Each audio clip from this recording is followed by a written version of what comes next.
लोकसभेच्या निवडणुकीच्या निमित्तानं मी महाराष्ट्राच्या कानाकोपऱ्यामध्ये सध्या हिंडतोय.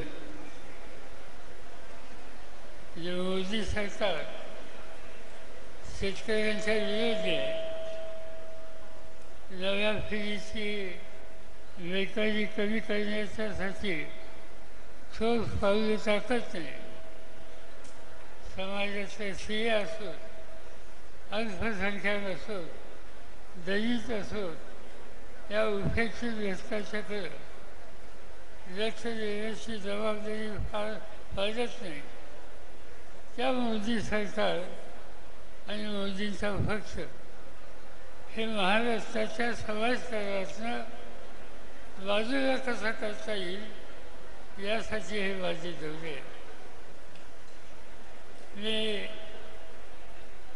सातारला गेलो, पुण्याला गेलो, अहमदनगरला गेलो, नाशिकला गेलो, औरंगाबादला गेलो, जालन्याला गेलो, परभणीला गेलो आणि सोलापूरला आता या ठिकाणी आलो.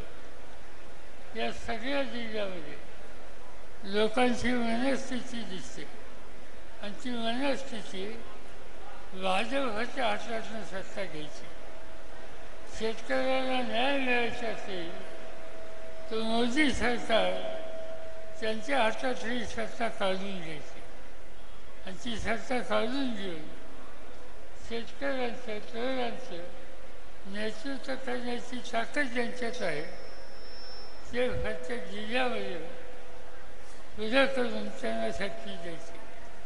आणि त्याच हेतूनं आम्ही लोकांनी हा निकाल घेतला की माझा मतदारसंघामध्ये धैर्यशील मोहिते पाटील यांची निवड करून एका तरुण माणसाला संधी त्या ठिकाणी दिली. तसंच सोलापूर शहरामध्ये विधानसभेमध्ये अनेक वर्ष काम करणारी वनिती शिंदे हिला लोकसभेच्यासाठी संधी देऊन आज उभ्या आहेत. या दोन्ही उमेदवारांना मोठ्या मतानं विजय करणं ही आपली जबाबदारी आहे आणि ती तुम्ही फार फाळावी ही विनंती करावी मिळाली. आणि त्याच्यामध्ये दुधात साखर म्हणतात तशी गोष्ट या ठिकाणी घडली. आणि ती दुधात साखर म्हणजे संजय क्षीरसागर गेले 25 वर्ष महड तालुक्यामध्ये साधारण जीवनात काम करत होते. त्यांनी आज आपला रस्ता बदलला आणि राष्ट्रवादीचा रस्ता त्यांनी स्वीकारला. त्यांचं मी या ठिकाणी स्वागत करतो. हा तालुका अनेक वर्षापासून माझा एक त्याचा संबंध असलेला हा तालुका आहे.